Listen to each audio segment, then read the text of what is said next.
प्रधानमंत्री नरेंद्र मोदी को हम सब जानते हैं, एक देश के कद्दावर सबसे ताकतवर नेता के तौर पर, प्रधानमंत्री के तौर पर, हम उन्हें एक मुख्यमंत्री के तौर पर भी जानते हैं।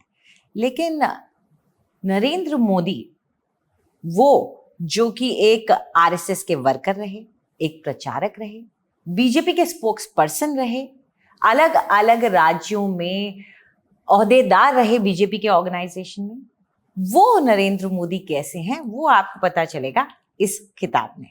इस किताब का नाम है the architect of the new BJP और इसे लिखा है अजय सिंह ने, जो कि एक बहुत बड़े पत्रकार है। 35 साल का उनका, उससे भी ज्यादा का उनका पत्रकारिता का अनुभव है। शुरुआत, पहले सवाल बड़ा सादा सा, सिंपल सा है और कईयों को शायद बोरिंग लगे, लेकिन आपने ये टॉपिक क्यों चुना? क्योंकि 4 साल, 4.5 साल लगा करके आपने ये किताब लिखी। ये आपकी पहली किताब है, तो पहली किताब के तौर पर आपने मोदी जी पे लिखना क्यों चुना, जबकि आपके पास लिखने के लिए काफी सारे टॉपिक रहे होंगे? अंजलि, बहुत बहुत धन्यवाद। दरअसल सच बताएं तो 35 साल में लिखता ही रहा और हर दिन लिख के अपना जॉब पूरा करता था और माइंड में कोई इस तरह का टॉपिक नहीं था। कुछ कुछ टॉपिक्स आते थे बुक लिखने पे, पर आपने जो सवाल पूछा वो ये कि ये किताब क्यों लिखी, तो आपको सच बताएं तो कांग्रेस पे एक इसी तरह की पुस्तक आई है। वो 60s 70s की है, 60s नहीं 70s की है, जिसमें 70s तक का कांग्रेस का 47 ऑनवर्ड्स ऑर्गेनाइजेशनल स्ट्रक्चर क्या है, मायरन की किताब है। वो बहुत अच्छी किताब है और मैं पढ़ रहा था और मुझे लगा कि शायद इस तरह की बीजेपी के ऑर्गेनाइजेशनल स्ट्रक्चर पे कोई किताब नहीं है। किताबें हैं, बहुत अच्छी अच्छी किताबें हैं, और सच बताएं आपको तो हमने इस बुक को लिखते में जो अपने रीडिंग मटेरियल इकट्ठा किया, उसमें 49 ऑनवर्ड्स जो आरएसएस पे लोगों ने काम किया है, बीजेपी पे काम किया है, बीजेएस, उस समय तो बीजेपी नहीं था, तो उसको हमने देखा। लेकिन हमें लगा कि ऑर्गेनाइजेशनल स्ट्रक्चर पे उस तरह का काम नहीं हुआ और आज के कॉन्टेक्स्ट में तो बिल्कुल नहीं हुआ। इसीलिए हमने इसको उठाया और सबसे बड़ी बात थी कि इसमें एक इंडिविजुअल के स्किल्स जो कि ऑर्गेनाइजेशन को कितने डायनामिक बनाते हैं, कितना चेंज करते हैं, तो फोकस हमने वही रखा, उसके अलग कुछ भी नहीं रखा। तो इसीलिए ये किताब लिखी। ठीक है, चलिए, आप ये पूरे बीजेपी के स्ट्रक्चर, किस तरीके से एक कार्डर वाइज पार्टी को बिल्डअप किया गया, उसके ऊपर आपने काफी डिटेल में लिखा है, मैंने पूरा पढ़ा इसे। लेकिन आपकी जब ये कहानी शुरू होती है, उसमें आप कहीं लिखते हैं कि आपकी मुलाकात जब पहली बार नरेंद्र मोदी से हुई और जब आपने पहले उनके बारे में सुन रखा था और लोगों के मुंह से सुना हुआ था, जब आप पहली बार मिले, आप इंग्लिश में शब्द इस्तेमाल करते हैं, आई अकॉस्टेड हिम लिटरली। तो पहले तो आपसे ये जानना चाहेंगे, उसका आपने लिखा नहीं कि उसमें हुआ क्या, तो हुआ क्या जब आप उनसे मिले और अकॉस्ट किया? तो मतलब उन्होंने क्या हाथ वाथ पकड़ लिया, आपने क्या किया? पत्रकार के रूप में जो अकॉस्टिंग होती है, जैसे आप ऐसे पहुंच गए बस आप? हाँ, जैसे मैं वहाँ रिपोर्टर के रूप में था और बीजेपी का जो राष्ट्रीय अधिवेशन चल रहा था, पार्लियामेंट एनेक्सी की बात थी, और पत्रकार का जो काम होता है, मैंने सुन रखा था नाम, तो मुझे आते हुए दिखाई दिए और मैं वैसे ही, जैसे रिपोर्टर कोई भी कहीं पहुंच जाता है, तो मैं गया और मैंने अपने आप को इंट्रोड्यूस किया। तो उन्होंने कोई स्टोरी मेरी एक देखी थी, तो उन्होंने उसका जिक्र किया, फिर हम लोग बैठ के बात करने लगे। ये पहली मुलाकात थी, लेकिन हमें ऑर्गेनाइजेशनल स्किल्स का तब भी पता नहीं था, क्योंकि ये वो वक्त था जबकि इनको गुजरात से बाहर यहाँ पे रखा गया था और अभी शायद हरियाणा का चार्ज इनको दे दिया गया था। तो ये वो वाला वक्त था, तो हमें मिलने में और बात करने में अच्छा लगा। लेकिन अगर कोई ये कहे कि 95 में हमने कुछ ऐसा देखा था कि ये आगे जाके बहुत बड़े नेता बनेंगे, तो ऐसा नहीं था। एक जो रिपोर्टर का अर्ज होता है ना, कि कोई आपको दिखाई दे जिसके बारे में आपने सुन रखा है, तो आप चले गए और उनसे बात करने लगे। बातचीत क्या हुई थी? बातचीत जनरल हुई थी। जनरल ये हुई थी कि अच्छा, आपकी कोई स्टोरी देखी थी, हाँ हाँ, आप कहाँ से आ रहे हैं? तो हमने बताया कि हम तो अभी नए नए आए हैं, यूपी से आए हैं। और टाइम्स ऑफ इंडिया में थे या आनंद बाजार में थे, तो इस तरह की बातें हुई। जनरल जैसे एक्वेंटेंस होता है, लेकिन एक्वेंटेंस के बियॉन्ड कुछ नहीं था। तो लेकिन रोका हम ही न था, क्योंकि भारत वो जो नेशनल अधिवेशन, इनका राष्ट्रीय अधिवेशन चल रहा था, तो उसमें जैसे नहीं होता है कि आपने रोक दिया और रोक करके आप बात करने लगे और आपने इंट्रोड्यूस किया अपने आप को। उसी कॉन्टेक्स्ट में हमने लिखा कि एक पत्रकार के रूप में जैसे कॉस्ट किया, वो कॉन्टेक्स्ट वही था। तो जब उस दौरान आप मिले उनसे, उसके बाद आप कह रहे हैं तब आपने सोचा नहीं था कि आगे क्या होगा, तो कब आपको ऐसा लगा कि नहीं, ये शख्स जो है इस पर नजर रखनी जरूरी है, क्योंकि ये आगे कहीं जा रहे हैं और कुछ बदलाव कर रहे हैं, कुछ है इनमें? देखिए, एक चीज़ तो आपको बताएं कि शुरू से मिले थे जब, और उसके बाद भी जब हरियाणा, हिमाचल, एमपी, यहाँ पे उनके ऑर्गेनाइजेशनल स्किल्स को हम देखते थे, तो हमें कहीं ना कहीं लगता था कि ये डिफरेंट है। लेकिन उस समय की अगर आप स्टोरी देखें तो उस समय संगठन के और भी लोग थे। कुशाभाऊ ठाकरे एक थे, जो आपको याद होगा बीजेपी अध्यक्ष हो गए, और एमपी को वो एमपी में पूरा उन्होंने स्क्रैच से बिल्ड किया था। तो वो संगठक बहुत, मतलब उनको कहा जाता था कि वो सब आदमी को जानते हैं और संगठन उनसे ज़्यादा कोई नहीं समझता है। तो वो थे, आडवाणी जी थे। तो इसलिए स्टोरी उसके बियॉन्ड नहीं जाती थी। ये लगता था कि आप कुछ अलग है और कोई इनोवेटिव मेथड्स हैं, पर वो मेथड्स आपको कहाँ तक ले जाएंगे इसका अंदाज नहीं था।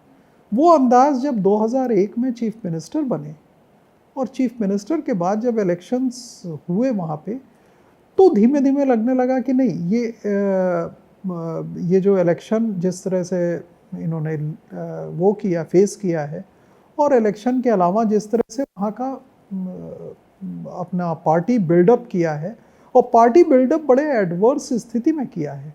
अगर आपको याद हो तो 2007 का इलेक्शन मुझे याद है कि वहाँ पे क्या हुआ था कि इलेक्ट्रिसिटी रिफॉर्म हुआ था, जिसमें फीडर्स अलग अलग हो गए थे। यानी डोमेस्टिक कंजम्पशन के लिए फीडर अलग होगा, एग्रीकल्चर के लिए अलग होगा, इंडस्ट्री के लिए अलग होगा। तो एग्रीकल्चर फीडर जो अलग हुआ, उससे आपको याद होगा कि वहाँ पे फार्मर्स की स्ट्राइक हो गई। तो उसमें अपने को जिस तरह से अपने बात पे एडहेयर करना, उसी पे रहना कि नहीं ये अलग रहेगा, और उसके बाद इलेक्शन जीतना, तब समझ में आया कि नहीं, ये संगठन और राजनीतिक रूप से इनका एक इनोवेटिव मेथड है।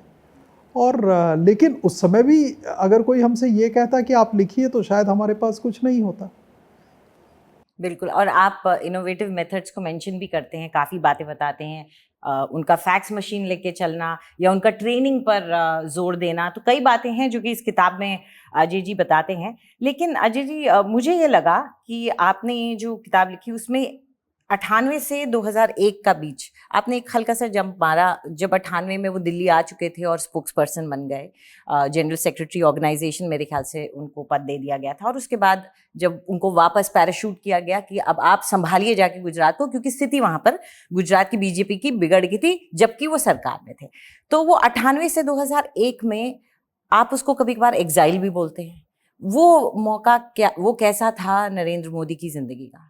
देखिए, 98 से 2001 के बीच वो बड़ा एक वैसा एक्सपीरियंस था जिसको कि हम देख रहे थे कि वो हिमाचल में, हरियाणा में कंसोलिडेट कर रहे थे, एमपी में।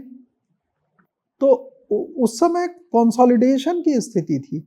और अगर आपको याद हो तो 2001 के ही 2001 में ही एक की ही बात है, जो भुज में भूकंप आया था। तो उस भूकंप के बाद जो रिहेबिलिटेशन का काम था, उसमें कहीं ना कहीं लगा कि शायद उस तरह से नहीं हो रहा जैसा होना चाहिए, और केशु भाई की स्थिति कोई बहुत अच्छी नहीं थी, तब इनको भेजा गया वहां पे। लेकिन उसके पहले एक जबरदस्त ऑर्गेनाइजर के रूप में उन्होंने अपनी इमेज यहाँ पे उनकी बन गई थी, और हम सब लोग देख रहे थे, क्योंकि कई स्टेट्स उनके हाथ में आ चुके थे, और कई स्टेट्स में वो इलेक्शन या तो जीते थे, और अगर नहीं जीते थे तो बीजेपी एज एन ऑर्गेनाइजेशन वो एक इनोवेटिव पाथ पे थी, जिसमें यूथ को लाया जा रहा था, जिसमें जो पहले के लीडर्स थे वो कहीं ना कहीं ईज आउट हो रहे थे क्योंकि वो इररिलेवेंट हो गए थे। तो उसको लेके कुछ लोगों में आक्रोश भी था, लेकिन वो आक्रोश होने के बावजूद इनका जो काम था वो अपने हिसाब से चल रहा था। चलिए, आप कहते हैं कि उस दौरान जब जिसे मैं कह रही हूँ कि एग्जाइल में थे, या जिसमें आप कह रहे हैं कि उनको कहीं ना कहीं आप कहते हैं कि आडवाणी और वाजपेयी, जो कि जिन्हें आप कहते हैं most powerful Duo of BJP, उस वक्त उनका उतना सपोर्ट नहीं मिला उनको। उनका जहां जब उनको भेजा भी जाना चाहिए था, एक रिलक्टेंट सा डिसीजन था, या जो भी है। कई दूसरे मौकों पर, जैसे कि आप कहते हैं गौरव यात्रा जब की थी उन्होंने, उससे भी आडवाणी और वाजपेयी खुश नहीं थे। तो ये जो एक आभास सा होता है कि क्या आडवाणी जी और वाजपेयी जी, उनका उतना सपोर्ट मोदी जी को नहीं रहा जितना शायद उनको उम्मीद रही हो? नहीं, देखिए, राजनीति में अक्सर ऐसा होता है कि कई स्थितियां होती हैं जिसमें कि दो लीडर्स का जो मत होता है वो एक नहीं होता है, कहीं ना कहीं उसमें भिन्नता होती है। तो 2001 के बाद गौरव यात्रा अगर निकली तो उसमें कई जो केंद्र में नेता थे उनमें कुछ लोग को ऑब्जेक्शन था कि भाई क्या है ये, क्योंकि यात्रा और यात्रा का वो रूप उसमें कई अपने अपने वो हो सकते हैं, तो उस तरह का था। सपोर्ट ना मिलने का मतलब अपोजिशन नहीं था, सपोर्ट ना होने का ये था कि इंडोर्समेंट नहीं था कि ये होना चाहिए। तो लेकिन कई स्टेप्स ऐसे होते हैं जो राजनेता, देखिए राजनीति में हमेशा ये होता है कि जो पॉलिटिकल लीडर होता है, अच्छा लीडर होता है, वो इससे गाइडेड नहीं होता है कि कोई क्या सोच रहा है। अगर उसको सही लगता है और उस अपने एरिया में उसे लगता है कि ये हित में है तो वो लेता है। तो ये उन्होंने लिया, और आपको बाद में याद होगा कि वो इलेक्शन भी जीते थे। तो इसका मतलब है कि वो स्टेप्स या वो जो इनोवेशन जिसे हम कह रहे थे वो इनोवेशन सही थे। चलिए, आडवाणी जी के मुद्दे पे मैं वापस लौटूंगी, लेकिन उससे पहले आप जब उनके मुख्यमंत्री के तौर पर उनका जो कार्यकाल रहा उसके बारे में जब बात करते हैं, तो आप कौन कौन सी वो बातें रही हैं जो आपने दिखाई हैं? आप बात करते हैं कि उन्होंने कई अनपॉपुलर ऐसे डिसीजन लिए जो आपको लगता है कि लोकप्रिय नहीं रहे, फिर भी लिया, जैसे कि आपने मेंशन भी किया इलेक्ट्रिसिटी को लेकर के। दूसरा एक चीज जो मैंने पढ़ी, आपने बताया कि वाइब्रेंट गुजरात के एक ब्रांड को खड़ा करने के लिए एक इंडस्ट्रियल जो भारत का जो इंडस्ट्री है उसके साथ एक रिलेशनशिप बनाया। लेकिन आज दिक्कत यही है कि कांग्रेस उसी चीज का इस्तेमाल करती है प्रधानमंत्री मोदी को टारगेट करने के लिए, सूट बूट की सरकार कह के। तो वो जो शुरुआत हुई थी गुजरात के दौर से, वो आज तक उनके लिए कैसे फायदेमंद रही, लेकिन उसका इस्तेमाल भी कांग्रेस ऑपोजिशन ने कैसे किया, इसको आप कैसे देखते? देखिए, अपोजिशन कोई भी इस तरह के इश्यूज होंगे तो अपोजिशन का काम है इस्तेमाल करना, तो उससे तो कोई एतराज नहीं हो सकता। लेकिन आप एक बात बताइए कि 2002 के बाद ये जो वाइब्रेंट गुजरात वाला फंक्शन चला, आप एशिया में फोरम कोई ऐसा नहीं था जिसमें इंडिया को आप शोकेस कीजिए। वर्ल्ड में अगर आप देखिए तो वर्ल्ड इकोनॉमिक फोरम एक था और वो भी बाहर होता था। इंडिया के पास इस तरह का नहीं था जहां इंटरनेशनल लेवल पे लोग आए और इंडस्ट्रियलिस्ट आए और कहें कि साहब हम इंडस्ट्री के लिए चाहते हैं काम करना। किसी चीफ मिनिस्टर ने ये ऑफर नहीं किया था। और आप देखिए तो उसके बाद देखते देखते वो इतना ज़्यादा वो हो गया, मतलब इतना अट्रैक्ट करता था कि हमें याद है कि लास्ट में तो उसमें अमेरिका और सब लोग आने लगे। इनिशियली नहीं आए, लेकिन बाद में तो सब लोग खूब आते थे। तो ये बिल्ड करना, ब्रांड एक बिल्ड करना, और एक शुरू वहां से किया जहां पे ये होने लगा था कि वहां पे कोई विकास हो ही नहीं सकता। 2001 और उसके बाद 2002 के रॉयट्स और उसके कॉन्टेक्स्ट में जो एक लोगों ने इस तरह का इंप्रेशन दिया कि वहां पे कोई काम नहीं हो सकता, वहां दंगे हुए हैं। लेकिन उसके बाद आप देखिए तो इंडस्ट्रीज का आना, टाटा का ये कहना कि अगर आप वहां पे नहीं हैं तो आप मतलब ये ठीक नहीं है।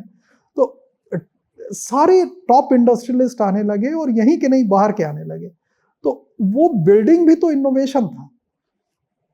और दरअसल एक इसमें बहुत इम्पॉर्टेंट एक एनेक्डोट है, वो ये है कि गुजरात को शोकेस किया उन्होंने ऑल ओवर वर्ल्ड।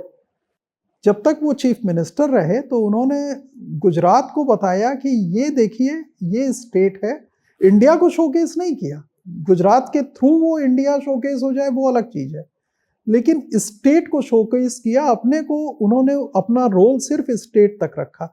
ये एक स्ट्रेटजी थी जिससे कि इंडिया में भी ये इंप्रेशन गया कि ये स्टेट अलग है, यहाँ इंडस्ट्री भी आती है, यहाँ मैंडेज लॉस बहुत कम थे। जैसे अब लोग ये कहें कि इंडस्ट्रियलिस्ट दोस्त थे, लेकिन रियलिटी ये थी कि अगर अनरेस्ट की बात आप देखिए तो मैंडेज लॉस वहाँ सबसे कम था। तो ये सारी चीजें इनोवेशन का पार्ट थी, जिसे आप शायद कहीं ना कहीं कहते भी हैं कि गुजरात को डेवलप्ड नेशंस की सूची में लाने की एक तरह से एस्पायरिंग स्टेट। भारत नहीं, आपने लिखा है गुजरात को डेवलप। एस्पायरिंग मतलब एस्पायरेशन आपका अगर वो चला जाए और गुजरात को ये माना जाए कि ये सब अलग स्टेट है, तो ये भी तो सक्सेस है। और ये शुरू हुई थी 87 से अहमदाबाद म्युनिसिपल कॉरपोरेशन के इलेक्शन से। तो हमने उससे जोड़ा है कि वो कंसिस्टेंसी लगातार है, उसमें कहीं आप देखेंगे कि इनकंसिस्टेंट नहीं है। इन पे जब ये बुक पे हम लिख रहे थे तो करीब हमने 100 लोगों से बात की, और 4.5 साल आप जैसे कह रही थी, तो वाकई में लंबा टाइम लगा। छोटी बुक है लेकिन हमें लिखने में बहुत टाइम लगा।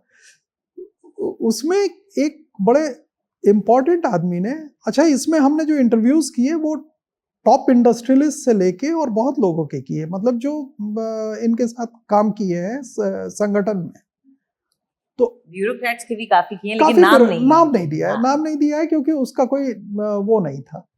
तो उसमें एक बहुत इंपॉर्टेंट आदमी ने हमसे कहा, हमने पूछा कि नहीं एक आदमी में कैसे इतनी चीजें हो सकती हैं, तो उन्होंने कहा कि नहीं आप एकदम सही कह रहे हैं, कोई भी आदमी हर चीज नहीं समझ सकता है, लेकिन इनके साथ जो खासियत होती है वो ये होती है कि ये अगर कोई चीज नहीं जानते हैं तो उस डोमेन के एक्सपर्ट को आइडेंटिफाई करना और उसको रोपिन करना और उसके जरिए अपना स्फीयर ऑफ इन्फ्लुएंस ज्यादा बढ़ाना। कह रहे थे ये क्षमता किसी और में नहीं है। आप देख लीजिए कभी भी अगर उनको कोई चीज, आप हर चीज नहीं जानते हैं, लेकिन अगर कोई चीज नहीं जानते होंगे तो कोई डोमेन एक्सपर्ट से बात करेंगे, वो उसको अपने उसमें लाके और उससे पूछेंगे, उससे कहेंगे तुम करो इसको, और फिर उसमें नॉन इंटरफेरेंस होगा, कोई इंटरफेरेंस नहीं होगा। तो कह रहे थे कि ये क्षमता जो है ये हमने किसी और में नहीं देखी। तो जब उन्होंने कहा तब हमने सोचा कि अच्छा ये बात तो सही है। अहम इसलिए भी क्योंकि जब मुख्यमंत्री बने तो गवर्नेंस का एक्सपीरियंस उनका उस वक्त जीरो था। फाइल पढ़ने के लिए, हमने इसमें लिखा है कि फाइल पढ़ने के लिए उनको किसी अधिकारी से पूछना होता था कि भाई फाइल कैसे पढ़ी जाती है और फाइल में लिखा क्या जाता है। तो ये सीखने में उनको कहीं हेजिटेशन नहीं था।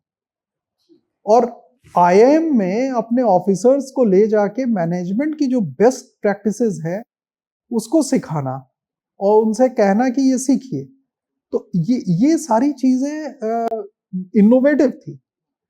उस समय लोगों को लगा कि पता नहीं क्या है, लेकिन बाद में उसके फायदे हुए। चलिए अब अगले फेज की तरफ चलते हैं, जो करीब 2014 के करीब शुरू होता है, जब बीजेपी में राष्ट्रीय स्तर पर ऐसी स्थिति आ गई थी कि समझ में नहीं आ रहा था कि कौन नेता सामने आएगा। लेकिन उस वक्त तक नरेंद्र मोदी का नाम चर्चा में आ चुका था। उस वक्त आडवाणी जी की नाराजगी, वो भी काफी आपने इसमें, और आडवाणी जी और उस वक्त उनकी नाराजगी, या जिसे कहें कि एक जगह आप शब्द रोड ब्लॉक भी इस्तेमाल करते हैं कि रोड ब्लॉक भी पैदा किया। तो उनकी रिलेशनशिप, आमतौर पर लोग मानते थे कि वो एक दूसरे, उनकी छत्र छाया में ही बड़े हुए मोदी जी, कई लोग कहते हैं। ऐसे में उनकी रिलेशनशिप का ब्रेकडाउन कहाँ हुआ? नहीं, रिलेशनशिप का ब्रेकडाउन नहीं हुआ। ये दरअसल हमें जो हमारी पत्रकार के रूप में अंडरस्टैंडिंग थी 2013 में गोवा में जब ये अधिवेशन में जिसमें कैंपेन कमेटी के चेयरमैन इनको अनाउंस किया गया, उसमें आडवाणी जी गए थे। उनकी रॉन्ग रीडिंग थी पॉलिटिक्स की, जबकि आडवाणी जी की रॉन्ग रीडिंग होती नहीं थी। आडवाणी जी इसके लिए नोन थे कि उनकी टाइमिंग और उनका संगठन से एक जो उनका संबंध था वो बड़ा अजीब सा था, जिसमें कि वो जानते थे कि संगठन क्या चाहता है, लेकिन वो रीडिंग उनकी रॉन्ग थी। और वो रीडिंग रॉन्ग होने से वो वहाँ गए नहीं। उसके बाद अगर आपको याद होगा कि जब वो प्राइम मिनिस्टर कैंडिडेट भी डिक्लेयर हुए यहाँ दिल्ली में, तब भी वो नहीं गए।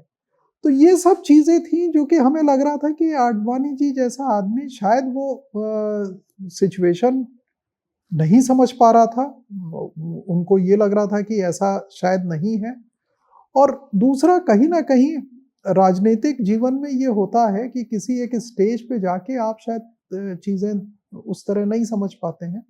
तो हमने उसका जिक्र किया, पर दोनों में संबंध खराब हुए या उस तरह का हमने नहीं लिखा है, क्योंकि वो आई स्टैंड करेक्टेड। हाँ, चलिए, हाँ। नहीं वो नहीं लिखा है, क्योंकि आप देखिए कि उसके बाद जब वो कैंपेन कमेटी के चेयरमैन हुए या उसके बाद जब प्राइम मिनिस्टीरियल कैंडिडेट भी डिक्लेयर हुए, तो वो आशीर्वाद लेने आडवाणी जी क्या गए।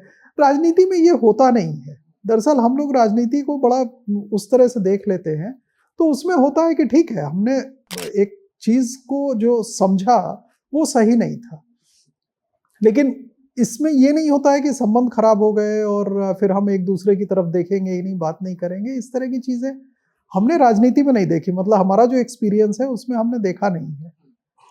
चलिए, जब आप कहते हैं कि इससे पहले कि उनका चुनाव भी हुआ था कि ये अब हमारा प्रधानमंत्री चेहरा रहेंगे, कैंडिडेट का चेहरा, उससे पहले ही आप कहते हैं कि यूपीए ने आरएसएस के जरिए जब पूरा एक प्रकरण चला जिसमें आरएसएस को लिंक किया गया टेरर इंसिडेंट्स के साथ, और उसको लेकर के प्रधानमंत्री उस वक्त नरेंद्र मोदी जो कि मुख्यमंत्री थे, उनके ऊपर पिन करने की कोशिश की। तो क्या यूपीए उस टाइम पे समझने लगा था कि ये शख्स जो है वो आगे चल करके उनके लिए एक मुश्किल बन सकता है? क्या वजह थी? आप क्यों कहते हैं कि एक the words that you use is कि एक पूरा जिसे मैं कहूंगी अटेम्प्ट किया गया उनके खिलाफ? सीरियस अटेम्प्ट था वो अटेम्प्ट कोई बहुत वो नहीं था। अगर आप देखिए तो और आप कहते हैं कि एजेंसीज का भी इस्तेमाल किया नहीं, गया एजेंसीज पूरी तरह से इस्तेमाल। आप बताइए कि देश में कब हुआ है कि किसी चीफ मिनिस्टर को बैठा के, और हमें याद नहीं है, शायद 2 दिन लगातार सीबीआई के ऑफिस में, स्टेट सीबीआई के ऑफिस में बैठा के इंट्रोगेशन की जाए? तो ऐसा तो कभी हुआ नहीं है। अच्छा, क्यों नहीं ऐसा हुआ? क्योंकि ऐसा नहीं था कि केसेस और चीफ मिनिस्टर्स पे नहीं थे, और यहाँ चीफ मिनिस्टर को आपने बुलाया। उसके बाद कई जगह यहाँ सीबीआई ने साफ तौर पे, उस समय सीबीआई का इस्तेमाल जिस तरह से हुआ था उसमें सिर्फ ये लग रहा था कि आप टारगेट कीजिए, और आपके पास एविडेंस नहीं है तब भी टारगेट कीजिए। वो तो चूंकि एविडेंस था नहीं और कुछ हो नहीं पाया, इसलिए, अदरवाइज तो पूरी तरह से अटेम्प्ट हुआ। क्यों लगता है कि यूपीए उस वक्त आपको लगता है? नहीं, ऑफ कोर्स, मतलब सीधा लग रहा था कि एक कोई आदमी है जो, मतलब एक कोई चीफ मिनिस्टर है जो कि नेशनल इमेजिनेशन को कैप्चर कर लिया है। 2012 के चुनाव के बाद, आप 2012 का अगर इलेक्शन देखें स्टेट असेंबली का, तो इलेक्शन जीतने के बाद इन्होंने हिंदी में भाषण दिया था, और उसके बाद एसआरसीसी दिल्ली में आके एक उन्होंने एड्रेस किया था। तो ये तो साफ हो गया था कि एक नेशनल इमेजिनेशन में एक आदमी आ गया है जो कि लोग उस पे वो कर रहे हैं, मतलब लोग उसको रिएक्ट कर रहे हैं। रीजनल लीडर हिंदी में भाषण देने लगता है तो सेंटर में थोड़ा नेता चिंता करने लगते हैं। अच्छा, और हिंदी में भाषण वो दे रहे थे, और हिंदी में नहीं और भी जगह घूम रहे थे। तो 2012 के बाद तो ये साफ आ गया था, लेकिन 2012 के पहले भी 10 और 11 में भी यूपीए इंटेंसिफाई किया था ये कैंपेन, और उस कैंपेन में जबकि मतलब सीबीआई के लिए वो, अगर आपको याद हो उस समय तो सुप्रीम कोर्ट ने कई चीजें कही थी, तो वो सारी चीजें इस्तेमाल हो रही थी, और इससे हमें लगता है कि इनको लॉस हुआ, उनको कोई फायदा नहीं हुआ। लेकिन ये जरूर था, ये अटेम्प्ट जो था वो कहीं पे ये था कि इनको रोक लिया जाए, तो उसलिए उसमें हमने उसका जिक्र किया है। चलिए, आखिर में मैं आपसे दो थोड़े कठिन सवाल पूछने वाली हूँ। पहला ये कि आप लिखते हैं कि पर्सनालिटीज इलेक्शन नहीं जीतती हैं, और ये बात नरेंद्र मोदी समझ गए थे कि कार्डर बेस्ड ऑर्गेनाइजेशन से ही जीत मिलती है। लेकिन क्या आपको ये नहीं लगता कि आज की डेट में प्रधानमंत्री मोदी की पर्सनालिटी ही है जो बीजेपी को कई बार इलेक्शन जिताती है? देखिए, पर्सनालिटी का एक रोल होता है, हम ये नहीं कहते कि पर्सनालिटी का रोल बिल्कुल नहीं होता है, लेकिन पर्सनालिटी का रोल किसी को 20 साल सत्ता में रखने का नहीं होता है, अगर वो बैक्ड ऑर्गेनाइजेशन नहीं करती है। तो हमारा कहना यह है कि पर्सनालिटी रूल आउट आप नहीं कर सकते हैं, लेकिन उसको अगर ऑर्गेनाइजेशनल बैकिंग होती है, और एक संगठन अगर बहुत ही सक्षम होता है, बहुत एक्टिव होता है, वाइब्रेंट होता है, तभी वो चल पाता है। सिर्फ पर्सनालिटी, क्योंकि पर्सनालिटी का मिथ टूटने में टाइम नहीं लगता है, और 20 साल कोई मिथ नहीं चलता है। आपने ये जो किताब लिखी, इसमें अलग अलग फेजेस उनकी जो जिंदगी के रहे, वो अलग अलग चैप्टर हैं। हर एक चैप्टर में हम अंत में देखते हैं कि नरेंद्र मोदी जो है वो इस आपकी इस किताब में एक विजेता के तौर पर सामने आते हैं।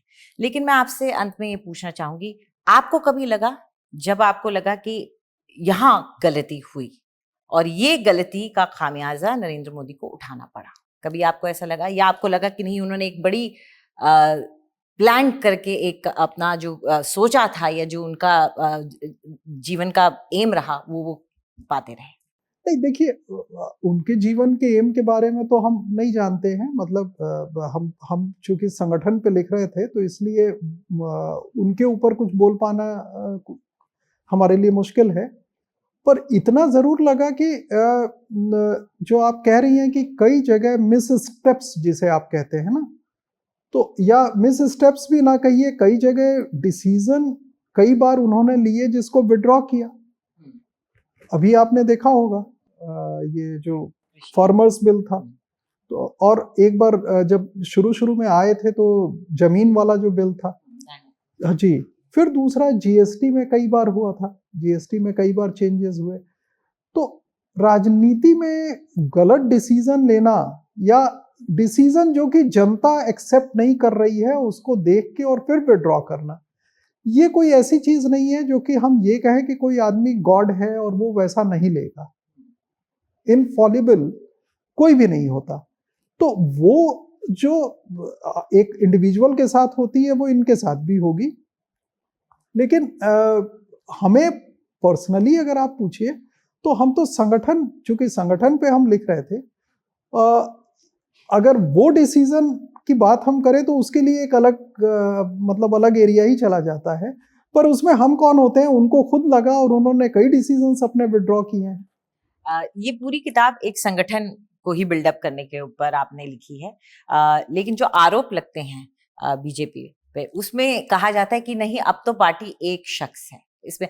तो वहां जो आरोप लगते हैं कि काडर का तो अब कोई मायने नहीं रह गए, अब एक ही शख्स है या दो शख्स हैं जो पूरी पार्टी चलाते हैं, ये अब आरोप लगते हैं। तो क्या ये जो पूरा काडर जिसके बारे में आप लिख रहे हैं, आपके एक्सपीरियंस में क्या आज भी वो उतना ही स्ट्रांग है जितना इतने सालों तक था? देखिए, अगर रोबस्ट स्ट्रक्चर ना होता संगठन का तो बीजेपी लगातार इलेक्शन ना जीतती, और लगातार इलेक्शन जो जीत रही है।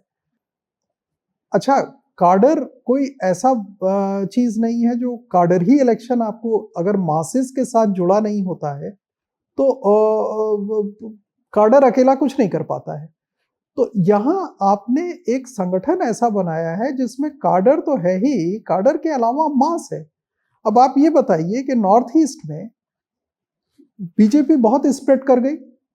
असम के चीफ मिनिस्टर तो आरएसएस के नहीं थे, यूपी के चीफ मिनिस्टर तो संघ बैकग्राउंड के नहीं है। ऐसे कई मतलब कई लोग आप देखेंगे कि जो आरएसएस बैकग्राउंड के ना होने के बाद भी बीजेपी में आए हैं और बीजेपी को उन्होंने एनरिच किया है, स्ट्रेंथन किया है। तो हमारा जो कहना है कि ये इनोवेशन इंपॉर्टेंट है। कांग्रेस में गांधी के टाइम में ये इनोवेशन होता था, लेकिन ये जो बात की पीढ़ी है इसने वो इनोवेशन बंद कर दिया और वो एडेप्टेबिलिटी पे ध्यान देती है कि जहां पे लोग मिल रहे हैं उनको ले लो। तो ये इनोवेशन इंपॉर्टेंट है। अदरवाइज आज से 10 साल पहले आप हमसे पूछती तो हम आपसे कहते कि नॉर्थ ईस्ट में बीजेपी हम तो सोच भी नहीं सकते, पर आज नॉर्थ ईस्ट पूरा कैप्चर में है। बिल्कुल, ये बात तो बिल्कुल सही है। तो हमारा कॉन्टेक्स्ट सिर्फ उतना ही था। बिल्कुल। चलिए, इस किताब पर तो चर्चा बंद हो गई, लेकिन जाते जाते आपसे जरूर पूछेंगे अगली किताब कौन सी है। यही लिखने में बहुत दिक्कत हुई और बहुत टाइम लगा। तो अगली किताब अब जरा सा ये इससे अभी सोचा भी नहीं है कि नहीं, किस बारे में। एक किताब हम सोच रहे थे, लेकिन वो थी बेसिकली कि वो इवेंट्स जो कि लोगों के याददाश्त में अब नहीं है, लेकिन उन इवेंट्स ने कैसे शेप किया है भारत की राजनीति को, स्पेशली हिंदी हॉटलैंड की। ये तो टेक्स्ट बुक बन जाएगी फिर जी। कई तो जगह। वो हमारे दिमाग में बहुत दिन से था और सच बताए तो इस किताब से पहले से था, लेकिन वो हम उसको बैठ के लिख नहीं पाए। कुछ चीजें लिखे थे, लेकिन अब जब वक्त आएगा तो उस पर लिखेंगे और देखेंगे कैसा चलता है। चलिए, जरूर उम्मीद करते हैं कि वो वक्त जल्द आए, आप उस किताब को लिखें और 4.5 साल नहीं, मैं कहूँ 1.5 साल में आप उसे लिख डालें, ताकि जल्दी से हमें भी वो जो आप कहानियां बता रहे हैं जो कि अहम है वो भी हमें भी जानने के लिए मिले। हमसे बात करने के लिए बहुत बहुत शुक्रिया आपका। जी, बहुत बहुत धन्यवाद।